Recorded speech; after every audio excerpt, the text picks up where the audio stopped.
Hi everyone, welcome to Botsplaining Business, the show where we ask AI for business advice because every real expert that we reached out to demanded equity, a brand photo shoot, and a personal therapist. So here we have invited someone completely powered by GPT and Hustle codes. Our today's guest is GPT McHustle. He's an entrepreneur, investor, influencer, and possibly the only person to get banned from LinkedIn for excessive hustle. Mr. McHustle, welcome to the show. Thank you so much for managing us into your extremely tight schedule and sharing some wisdom with us. Otherwise, we'd probably have to ask ChatGPT for the same. Oh no, that would have been a tragedy. I'm not just an AI tool, you see. I'm a storyteller too. How could motivation come without some dramatic pauses, inflated success metrics, and at least 3 unverifiable life lessons? Makes sense. After having hustled so hard, you are like the epitome of LinkedIn success. So it would be great to know, what does success mean to you? Success isn't what you actually make. It's what you project you make on social media. And if you're not posting, how will the world even know that you earned it? So you mean success is confidence with a little Photoshop and a lot of photo shoots? Exactly. The bank doesn't need to know the reality, as long as your followers believe. Just let the illusion stay. Money can always come in the next funding round. What? See, you don't chase money. You chase belief. Belief that you are successful. And that's how manifestation also works, right? You just need to believe. What's the worst that can happen? You'll be broke, but you'll still be inspirational. And honestly, that converts better online. And that's how my startup became a unicorn within 2 years. So what if unit economics may not turn positive for the next 20 years? But we do know how to make inspirational pitch decks, endless networking, and raising multiple rounds. And that's just great as well. Frequent public appearances like this are also key. It helps us stay relevant. The business, don't worry. That'll always take care of itself.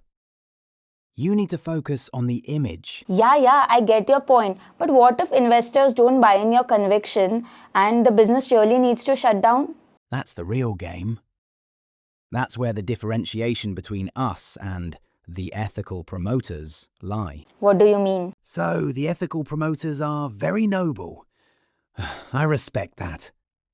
But they're totally foolish. What? Okay, see. For example, in my case, when things go downhill, I first make sure to protect myself. Priority salary, bonuses, advisory fees, miscellaneous expenses. Oh, there are many ways.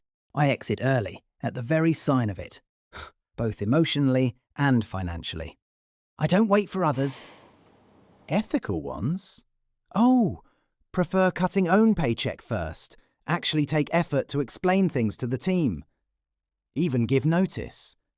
Severance. Time. And of course, emotional support. Honestly, who has that kind of patience? Yeah, but that means that employees don't get blindsided. Exactly my problem. They pay fair and timely salaries. Slow layoffs so ESOPs can vest. Help teams find new jobs. Some even share upside before exiting. Great for humans. Terrible for me, though. I'd rather prefer giving my team something much more valuable, like experience, exposure, viral content for a LinkedIn post about learning during uncertainty. I do not want my employees to only care about petty issues like rents, bills, and survival. And yet, people trust them more. Of course, their teams stay loyal. Follow them to the next startup. Speak well of them after layoffs. Yeah. Very dramatic. I prefer speed. Layoff email at 9 a.m. Activate PR by 9:05, rebrand by 9:30, podcast appearance by 10. So you mean ethics is bad business? Oh, absolutely no. Ethics is great business, just not for people who want to win alone. Interesting. Never thought about it like that before. Excuse me, I'll have to take this call. It's from my manager. Must be super urgent. Yeah, not a problem at all. Yeah, tell me. Uh-huh. Okay. No, don't read out employee grievances to me. We've hired HR for that. What? Excess workload? Employees are feeling overpressured?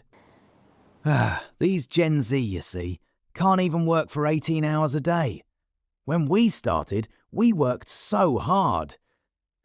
Kids these days don't want to hustle at all. Don't give me a mental health lecture. What is this work-life balance bullshit? Employees want weekends, lunch breaks, and 8 hours of sleep. All this along with fair compensation? Really? How do you expect a business to flourish with employees who basically want to live like humans? Oh, no. Don't worry about the team losing confidence. Book a nice restaurant and let's do a team-building dinner tonight. Also, draft a motivational speech for me to read out at the dinner. Make it emotional and heart-touching. Oh, don't worry about the work culture backlash. Getting jobs is anyway so difficult these days. We'll publicise the salaries of 1 or 2 top executives and again become aspirational in the market. By the way, leave all that. Did you check on the social media team? Did we post anything today? So what if we don't have content ready? Just post that private jet photo again. Say it's from last week. Nobody checks credibility. Consistency matters. Just repurpose content whenever needed. We need to stay relevant, or rather, look relevant. Perception matters. Okay, done? Now don't call me again for such petty issues. Just figure them out. Bye. Sorry about that. Just some regular business stuff. Okay, so what is the first step for someone who wants to become an entrepreneur? Right, it's super simple. Step 1, quit your job. Step 2, panic really hard. Step 3, sell a course about how to quit your job and panic. But shouldn't they actually build something valuable for which people would be willing to pay? Yeah, you're partly right. But building takes time and patience and commitment. Selling dreams is easier and faster too. Isn't it a little contradictory, something coming from you? Where is the hard work here? Good catch. See, rent, bills, EMIs, everything will go for a toss after quitting the job. There you go. Hard life equals guaranteed hard work. Well, I do not promote this method of starting a business. Do not leave your job without a backup plan and a safety net. We are in 2026 already, so what is the best business model today? That's easy. It's one that requires no capital, no product, no customers, no taxes, no accountability. But many networking events with tiny sandwiches. Okay, but is such a model even practical? It's probably innovative. And is it fundable? Of course. We'll sell it as an innovative, revolutionary business model. We can obviously think about including profits later. So where should people invest right now? AI-generated startups. As in? AI names the company, writes the pitch, designs the logo, brings the client, makes the product. Humans just raise money, do podcasts, and take credit. Sounds familiar to me. Hey, don't worry, I won't judge you. Using AI is absolutely fine. You still had the idea, still wrote the script, you just outsourced the guest. Very efficient. Why hustle in areas where you don't need to? Think smart. Work smarter. And what about people who say I don't have money to invest? That's easy. Borrow. Borrow from friends. Borrow from enemies. You can also borrow from that cousin who made 1 crypto profit in 2021. Or you can also borrow from your goldfish. Or maybe they should save first? Save? Haha, that's so boring.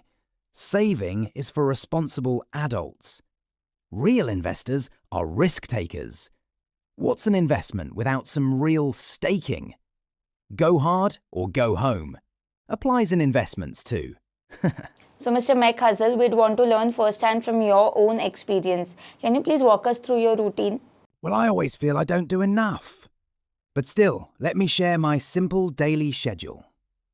I wake up at 2:17 a.m., even before the billionaires do, and before my alarm can hold me back.